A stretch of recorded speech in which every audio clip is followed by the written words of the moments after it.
بسم اللہ الرحمن الرحیم وقرآنا فرقناه لتقرأه على الناس على مكث ونزلناه تنزيلا. الحمد لله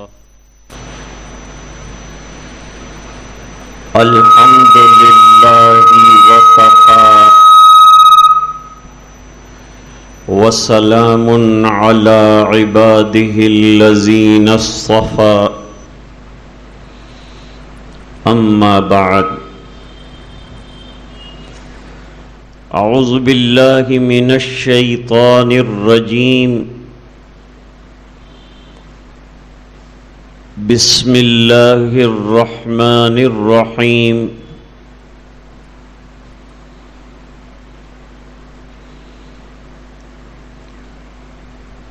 وهذا كتاب أنزلناه مبارك فاتبعوه واتقوا لعلكم ترحمون.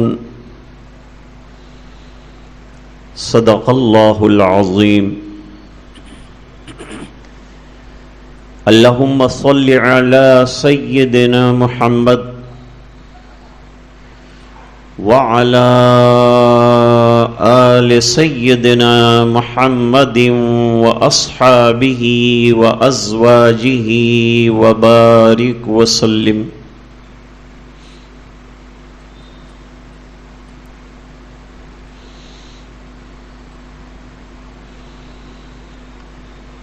آج کے ہمارے اس بابرکت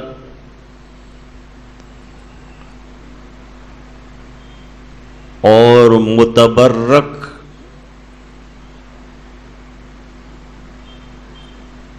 اجلاس کے مہمان معظم حضرت مولانا قاری محمد صدیق صاحب دامت برکاتہم العالیہ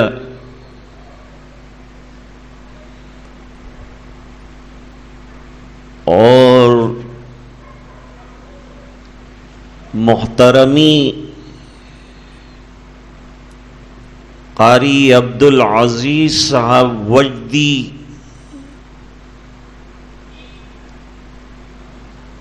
مد ظلہ العالی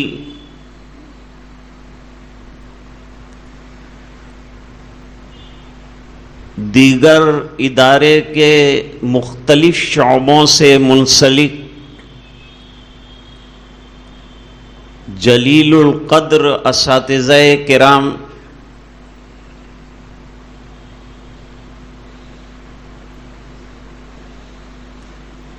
آج کے تاریخی اجلاس میں قرب و جوار سے تشریف لانے والے مہمانان عظام،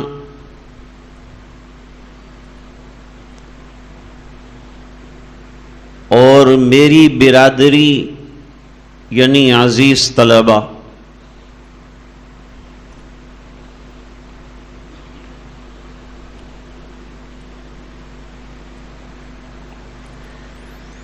علوم دینیہ سے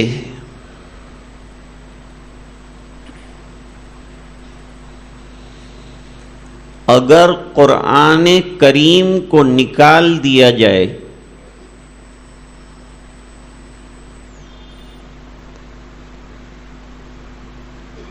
تو کوئی علم نہیں رہتا.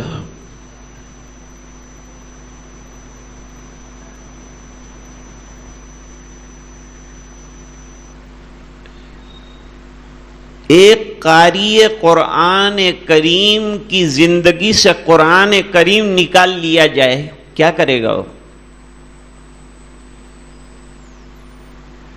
مفسر کی زندگی سے قرآن کریم نکال دیا جائے، کیا مفسر رہے گا وہ؟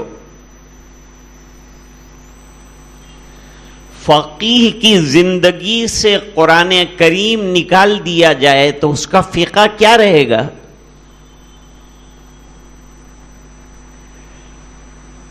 محدث کی زندگی سے اگر قرآن کریم نکال دیا جائے تو محدث کیا رہے گا؟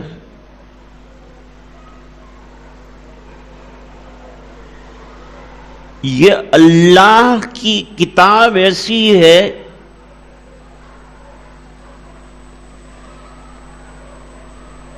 کہ علم کے پڑھنے پڑھانے والوں کو مختلف رتبے اور مقامات عطا کرتی،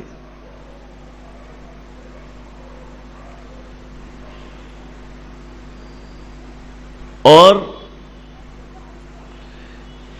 مقامات بھی رفیعہ اور عالیہ عطا کرتی ہے۔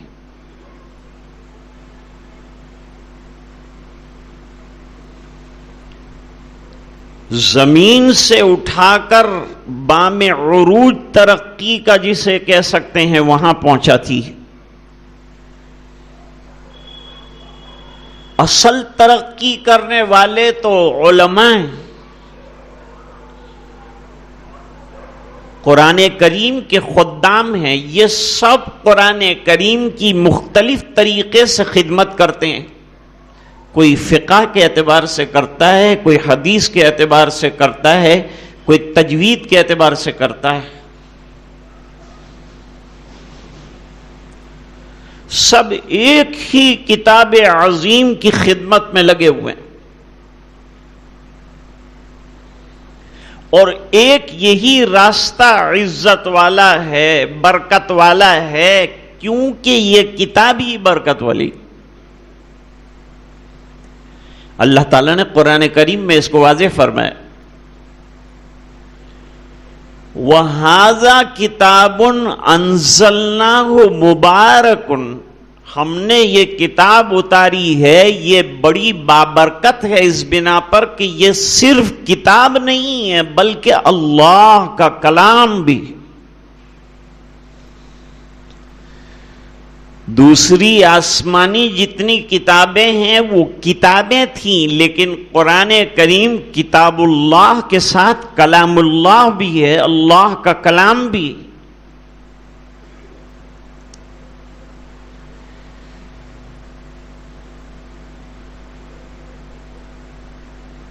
جب اس مدرسے سے احقر کی فراغت ہوئی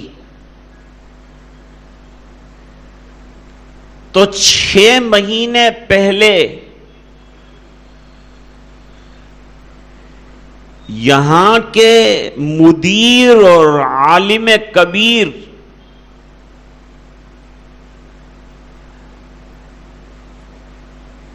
حضرت مولانا احمد اشرف صاحب رحمہ اللہ تعالی نے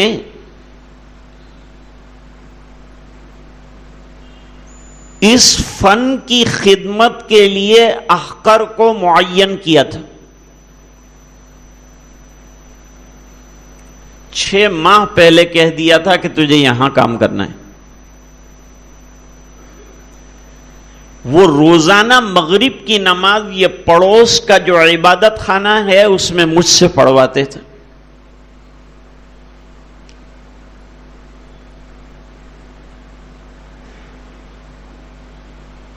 جب میں نے میرے والد محترم کے سامنے یہ بات رکھی کہ حضرت محتمیم صاحب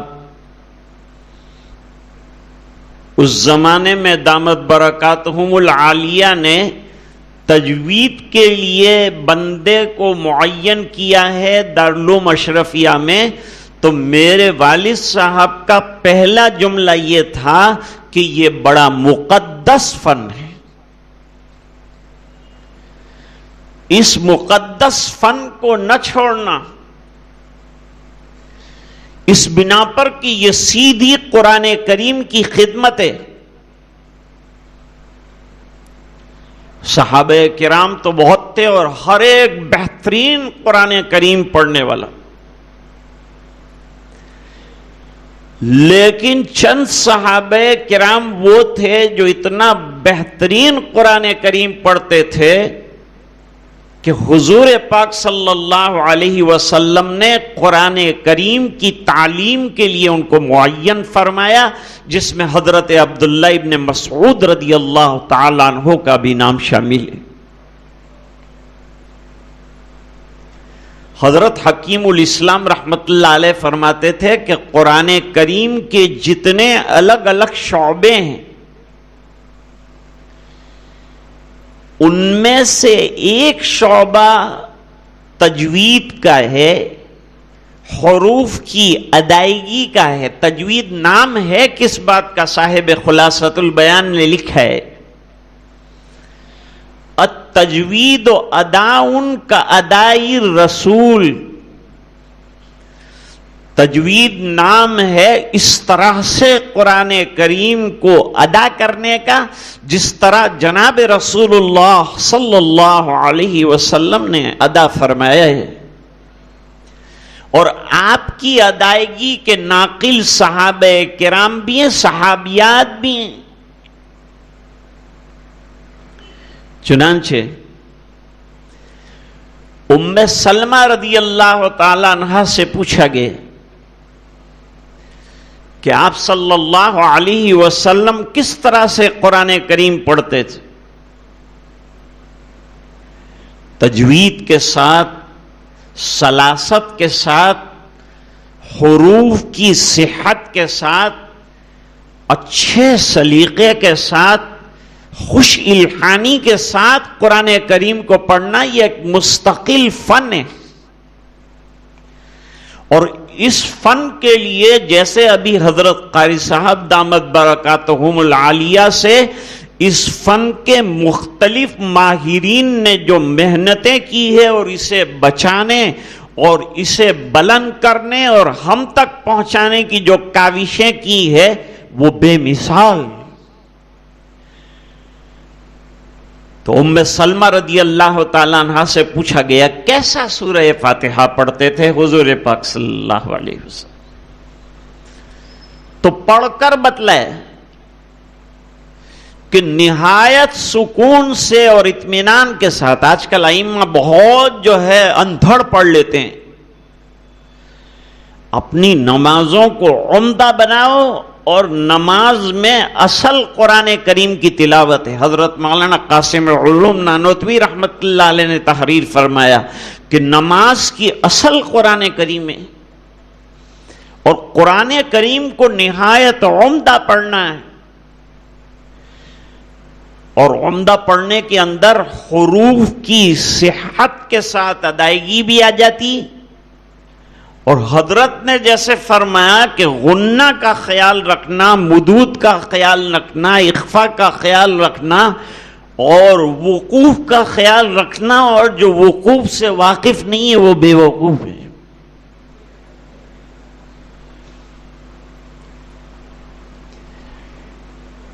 تو یہ فن ہے۔ ام سلمہ رضی اللہ تعالی عنہا نے عرض کیا، فرمایا اس طرح پڑھتے تھے الحمدللہ رب العالمین، وقف کر دیا، الرحمن الرحیم، وقف کر دیا، مالک یوم الدین۔ اس طرح پوری سورہ فاتحہ پڑھ کر بتایا کہ اس طرح سے حضور پاک صلی اللہ علیہ وسلم تلاوت فرماتے تھے۔ رات کو نبی کریم صلی اللہ علیہ وسلم کی تلاوت بھی اس شان کے ساتھ ہوتی تھی، نہایت ترتیل اور اطمینان کے ساتھ اللہ کے کلام کو پڑھتے تھے۔ بخاری شریف میں روایت، ماہر فن اور ماہر تجوید حضرت عبداللہ ابن مسعود رضی اللہ تعالیٰ عنہ سے کسی نے کہا کہ آج رات تو میں نے طوال مفصل نماز میں پڑھ لیا، تہجد میں پڑھ لیا۔ تو عبداللہ ابن مسعود رضی اللہ تعالیٰ عنہ نے جملہ فرمایا، حزن کا حز الشعر، جیسے عرب کے اندر پہلے اشعار ایک کورس ہوتا ہے، وہ بہت جلدی جلدی پڑھا جاتا ہے، اس طرح تو نے پڑھ لیا ہوگا۔ حضور اس طرح سے قرآن کریم نہیں پڑھتے تھے، بیگار کی طرح نہیں پڑھتے تھے، قرآن کریم کو اللہ کا کلام سمجھ کر، میں اللہ سے مخاطب ہوں۔ نماز میں جب آدمی کھڑا ہوتا ہے، قرآن کریم پڑھ رہا ہوتا ہے، تو اپنے رب سے سرگوشی کر رہا ہوتا ہے۔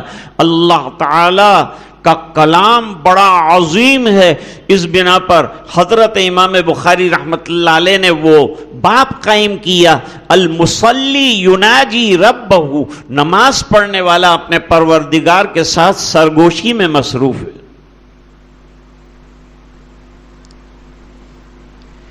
قرآن کریم اتنی عظیم کتاب ہے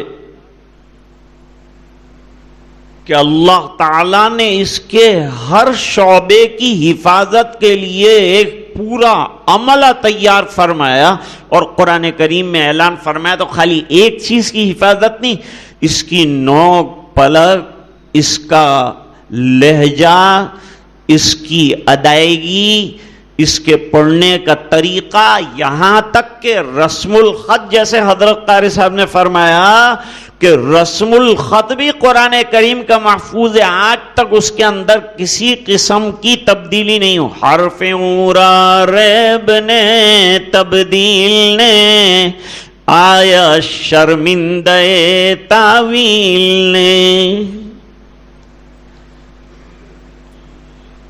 اور یہ زندہ کتاب ہے۔ کتاب زندہ قرآن حکیم، حکمت لا یزال است قدیم، اتر کر حرا سے سوئے قوم آیا، اور ایک نسخے کیمیا ساتھ لایا، بسے خام کو جس نے کندن بنایا، کھرا اور کھوٹا الگ کر دکھایا، وہ بجلی کا کڑکا تھا یا صوت ہادی، عرب کی زمین جس نے ساری ہلا دی۔ اس لیے قرآن کریم پڑھو تو باوضو پڑھو، قبلہ رخ پڑھو، خوشبو لگاؤ، ادب سے بیٹھو، اور پھر قرآن کریم کو پڑھو۔ حضرت عکرمہ جب قرآن کریم پڑھتے تھے تو چند آیتوں کے بعد رونا شروع ہو جاتا تھا، ھذا کلام ربی، ھذا کلام ربی۔ ہمارے ایک اللہ والے نے بہت پیاری بات کہی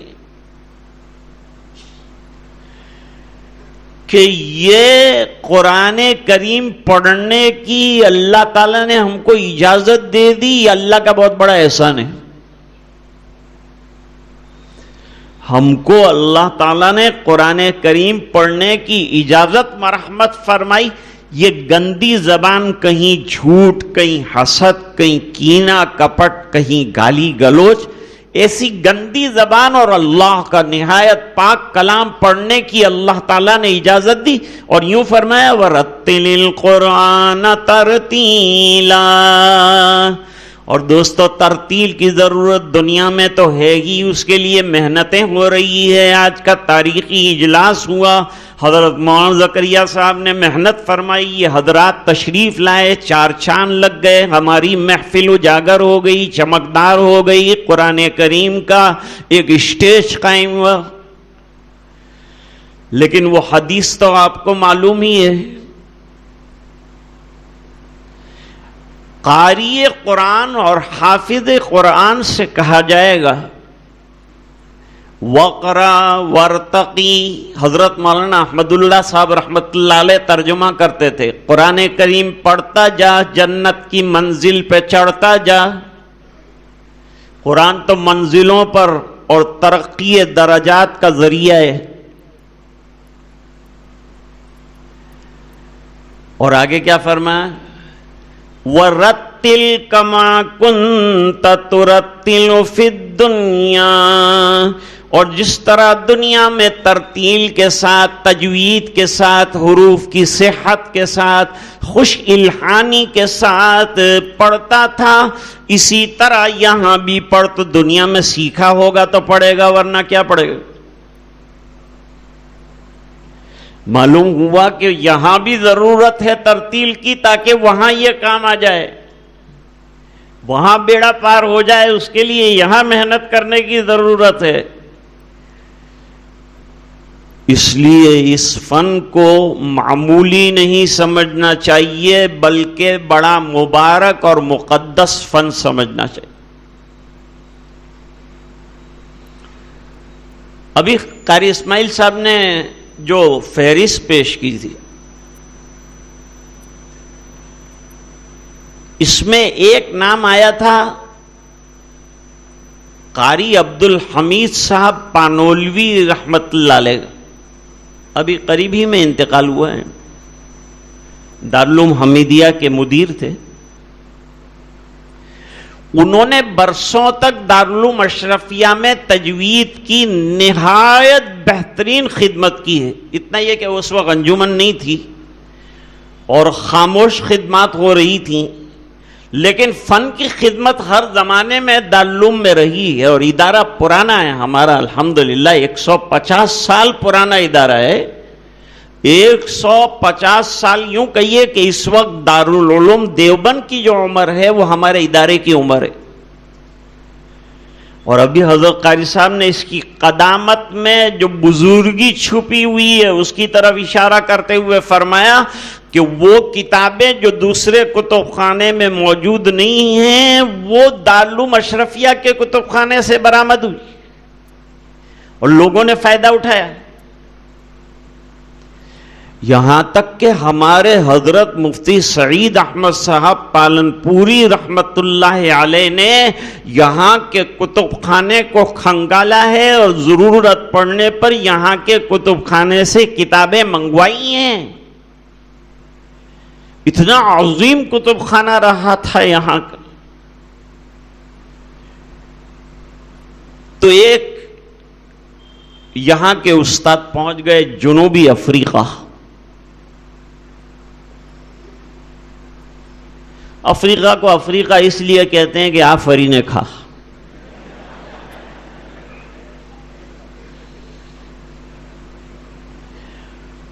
وہ پہنچے کگ اسٹریٹ، جوہانسبرگ، ایک مسجد ہے وہاں، جو مسجد۔ حضرت کو کام، دیکھو کام کرنا ہو تو آدمی کو میدان ملتا ہے، میدان بہت ہے، لیکن آدمی کو محنت کرنے کا شوق ہو، ذوق ہو، پھر اللہ تعالیٰ راستے کھولتے جاتے ہیں، میدان بھی مل جاتا ہے، آدمی کام کرتا ہے، آگے بڑھتا ہے۔ اور بغیر محنت کے تو کچھ ہوتا نہیں۔ من جد وجد، محنت کرنی پڑے گی تو کچھ حاصل ہوگا۔ مشق کے لیے بھی گھنٹوں محنت کرنے والوں نے محنت کی۔